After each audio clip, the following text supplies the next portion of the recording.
So what do you remember about that night? I felt very tired and I didn't have an appetite. I didn't feel any pain, so I wasn't very worried Right. about it. I remember you that night saying that your fingers were feeling tingly and that you were seeing double. And I thought you were just, like you said, tired and maybe weak from being sick for a while. I remember needing to use the bathroom, and I was walking to the bathroom, and I fell. I collapsed. Yeah, when I heard, yep. I lost my balance, and my legs just gave way under me. And you came running to me, and you were very scared.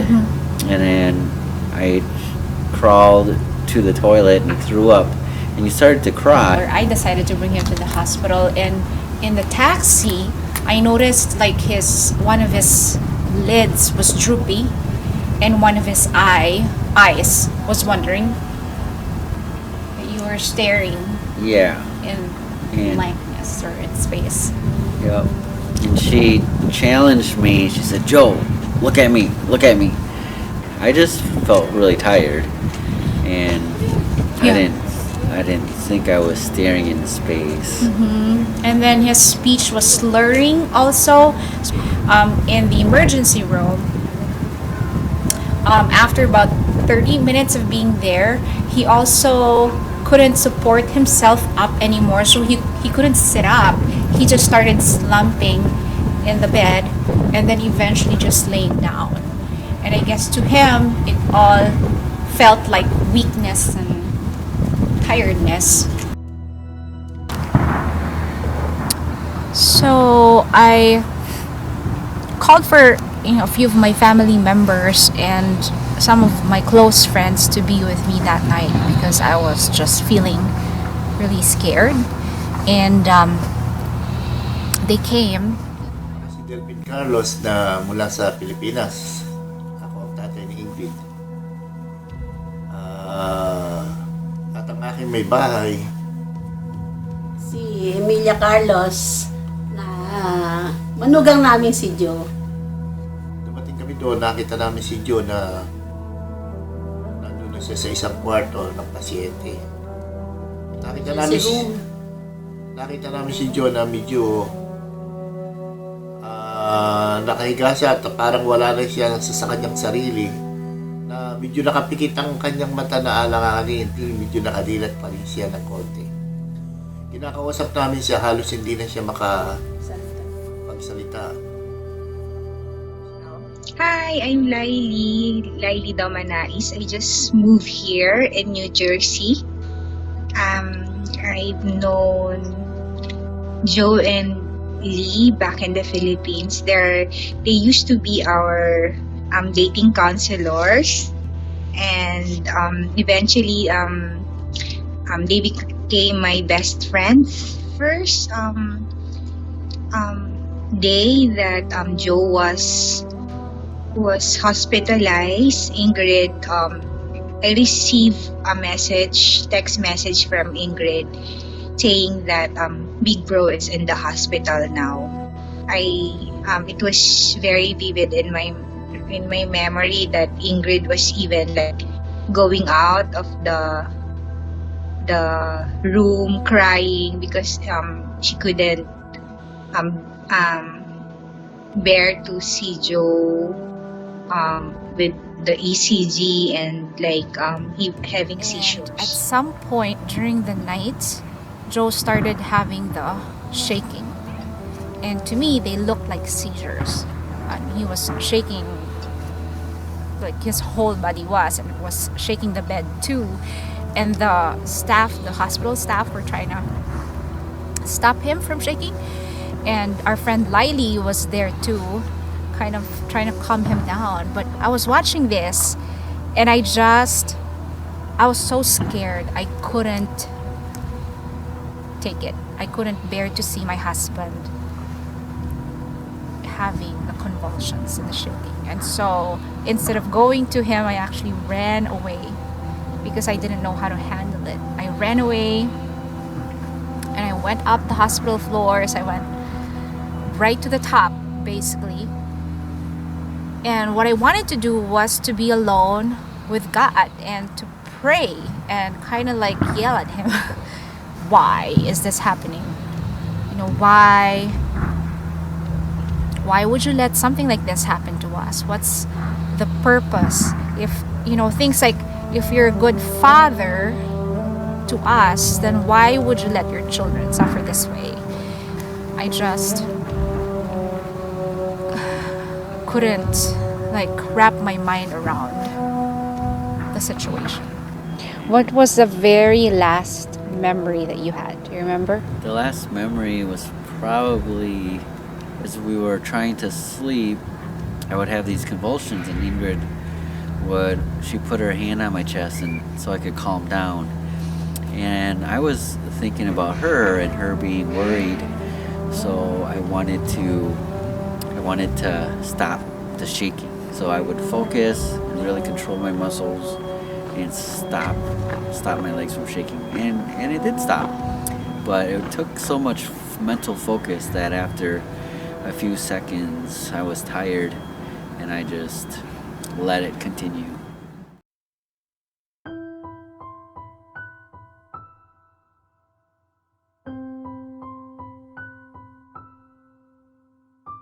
We brought Joe to St. Luke's Hospital. There was a team of specialists already assembled that met him at the emergency room. And they immediately intubated Joe. He was only 40% breathing on his own. I remember them like shouting out commands to Joe and asking him to like lift his hands or lift his legs, and he would. And then that first night, he deteriorated more and more progressively until like I think the following day they said that he was in coma. I started calling people and asking people to pray for Joe. People started coming and praying for him, and I just remember it being a very, very long ordeal. I'm hungry. I'm Joe mom. Or something, and they call me, oh, Joe got sick and he in hospital. And I asked her, what's wrong with him? And she said, oh, he got diarrhea. I said, oh, not a big deal. Get diarrhea today and she'll be okay.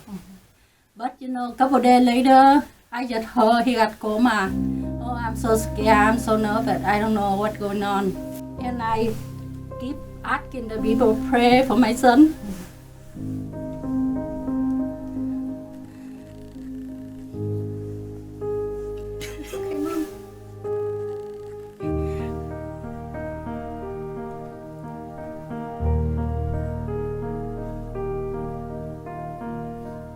At that time, I'm thinking my son going to die. My name is Teresa, and I'm Joe's younger sister. Okay, so Vic and I took the long flight to the Philippines. I don't even remember how long it took, and if we even slept, because we were just sitting there wondering what was ahead of us. And we got to see him, and it was almost surreal. Like, he was just laying there, just helpless. And he was like my older brother, and I'm just like, is this really happening? And it was pretty emotional, and we were just wondering what's going to happen. It just seemed like there wasn't any answers, or the doctors didn't know what to do at this point. He basically was like, you guys just need to prepare yourself. So then basically we went all that way, got to see him, and found no answers. So we were just left with saying goodbye and not knowing if we would see him again.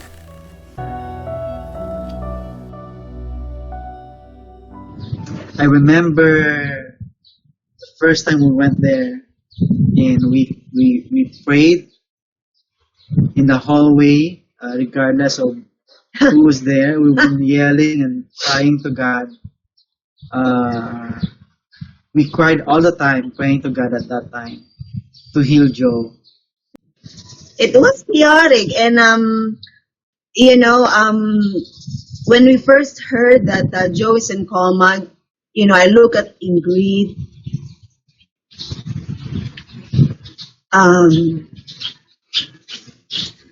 she was hopeful, really, and then days, you know, passing by, when we see that Joe is really deteriorating, you know, physically, and the tests are we're not doing well. You know, just the agonizing, you know, every hour people are asking, you know. I don't know if Ingrid is thinking about every day. You know, she's not thinking about herself anymore. Good thing that she's naturally beautiful. You know.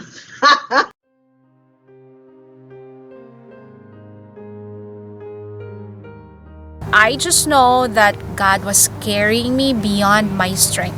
It wasn't my strength, it was His strength.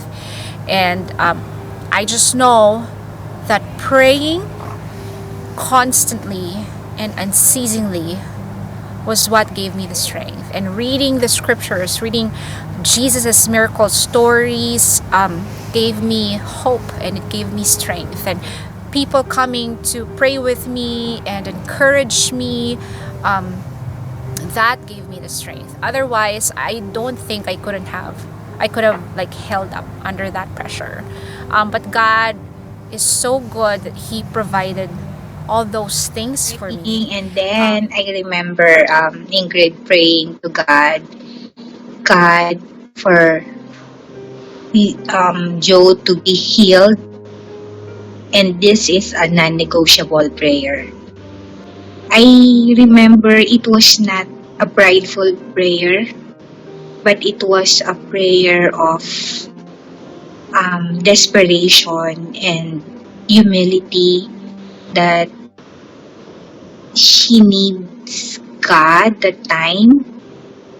Ingrid just showed to God how much she loves you in that prayer. So I think, I mean, God hears that.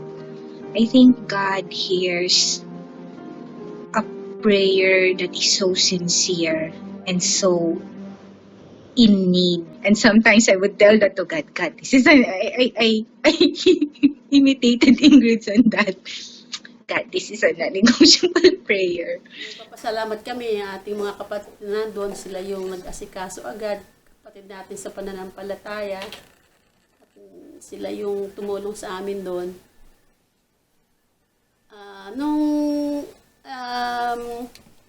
Sa tagal namin doon, mga kapatid din natin sa pananampalataya ang tumutulong sa amin doon. Sila yung nagdadala sa amin ng pagkain, ganyan. Minsan kinupakuha pa kami ng hotel para makapagpahinga kami sandali. Kasi mula nung magkasakit si Joe, hindi na ako umalis. Doon na kami nagpirme. Ayaw namin iwanan si Ingrid at saka si Joe. Naawa ako sa anak ko at saka kay Joe. Kaya yung mga kapatid natin, gano'n na lang ang tulong sa amin. Hi, my name is Ever, and this is my wife, Malu, and we're the Tafos. We live in Seattle, Washington, and we basically knew Joe and Ingrid Lee from Manila. And I remember the day he was moved, I was there with Ingrid, and helped with providing finances to making sure that the hospital admitted him. I do remember Ingrid diligently looking online for answers, trying to find out what was wrong with Joe. And Ingrid came over to the house, and I'm not sure what was for, but I remember she was just so exhausted and tired, and she just fell asleep.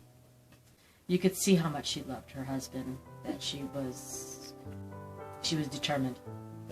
I know for me personally, my days were pretty rough, just thinking about losing Joe. At one of the conferences with the doctors, after this has gone on for a while, I was there alongside with, I think, Joe's sister Teresa and Vic, who is her husband, and a few of our friends from church, the doctors said that they're basically loosely diagnosing Bickerstaff brainstem encephalitis, and they are at a loss as to how to help Joe, and they were going to do plasmapheresis. But if plasmapheresis doesn't work out, they'll release him to be transported to the US. An air ambulance is like $168,000, and to create a makeshift ICU in a commercial airplane was $68,000. And so that wasn't an option. Noong mga oras na yun ay pumasok ako sa kwarto ni Joe. At tumayo ako doon sa tabi ni Joe. Tatlo na kami sa kwarto noon, isang doktora at saka si Joe. Si Joe, samantalang siya nakaiga. Nandoon ako sa gilid niya. Sabi tinignan ako ng doktora at sabi sa akin, sino po kayo? Sabi ko, ako po ang tatay ng asawa niyan. Ibig sabihin, manugang niyo ito. Sabi sa akin ng doktor. Opo, sabi ko sa kanya, kawawa naman ang anak niyo. Hindi na bago-bago lang ba mag-asawa ito? Sabi ko, opo. Hindi na yan magkakaanak, sabi niya. Gumaling man ito, gulay na lang, alagain ito, at sabi ng doktor. Weeks went by, and the doctors obviously had no clear idea what was wrong with Joe. Joe was so swollen with fluid he was barely recognizable. His muscles were cramping so severely that the natural biochemical byproduct of muscle cramps was causing his kidneys to fail. We were so heartbroken for Ingrid and Joe, I just couldn't think anymore. Joe deteriorated so bad, our toughest time for sure was trying to prepare Ingrid for the likelihood that Joe wasn't going to make it. And I guess my personal low was having to prepare Joe's memorial service message. And I did so in full anticipation of having to give it. Doctors like saying there's no hope. Yeah. There's no hope for Joe to live at that time. So we don't know how to talk to Ingrid about that. And people were just saying the same thing, that we need to prepare Ingrid if Joe is not gonna make it. We need to tell Ingrid about it.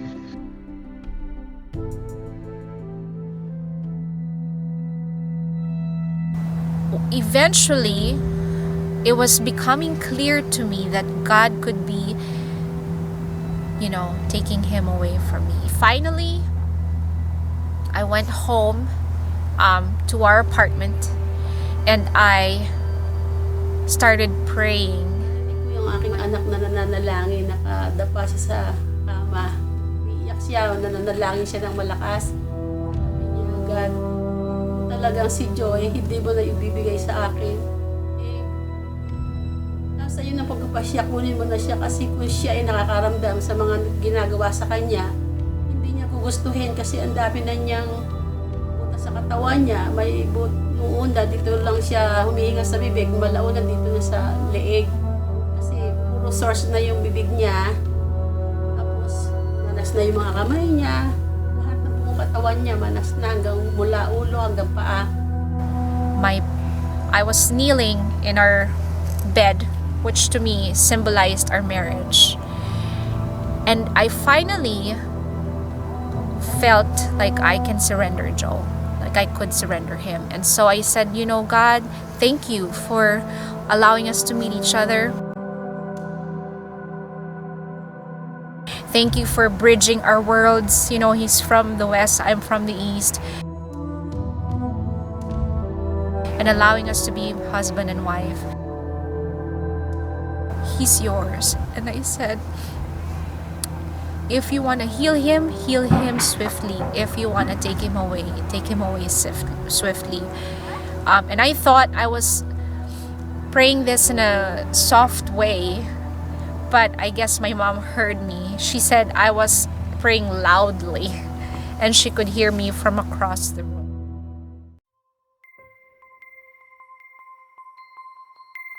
One Sunday, my mom and I went to church. Coming from church, I went back to the hospital, and I was feeling positive about Joe showing signs of waking up.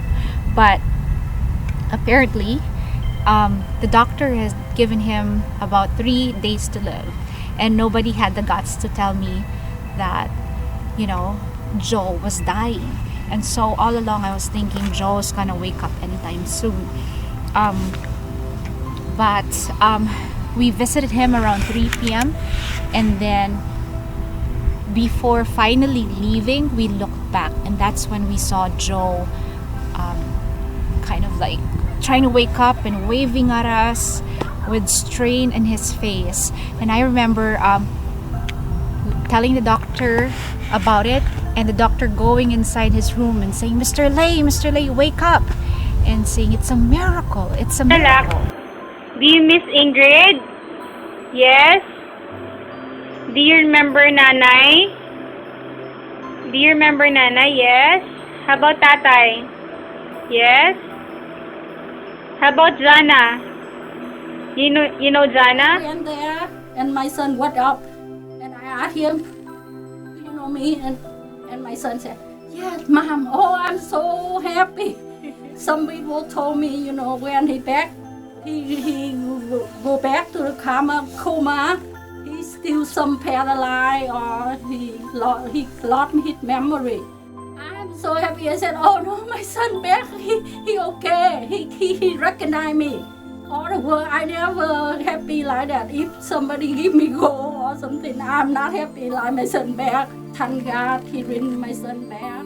I remember Joe getting his trach out, and he wasn't attached to tubes anymore, and he made up for lost time and told us so many stories and so many jokes, and it got to the point where okay, Joe, you need to stop talking, we're sick of hearing your voice. And he's like, no, I haven't talked for a couple weeks now. So when I woke up, there was a lot of rehabilitation needed.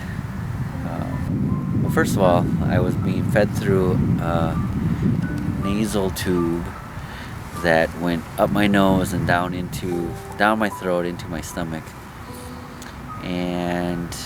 But air was starting to build up in my stomach and in my abdomen. And I didn't know how important it was that you need to pass gas. It got so bad that they told me that I couldn't eat anymore unless I could pass gas. So they didn't allow me to eat for a full 24 hours, and I was hungry. And it was kind of a forced fast. But learning, I needed to first balance on the balls of my feet and then on the heel of my feet. So the therapist told me to put weight on the balls of my feet and then on the heels. And I remember specifically a challenge to stand for 30 seconds.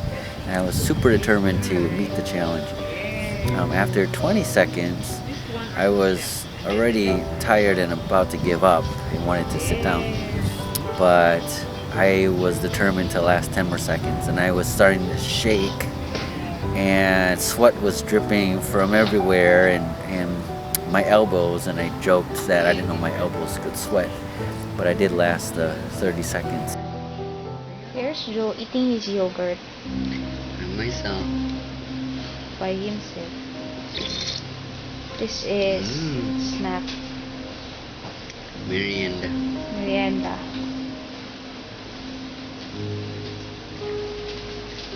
But it's only first merienda. First merienda? How many meriendas are there? There's 2. Okay. One of my therapies involved the dexterity in my fingers and being able to move my fingers.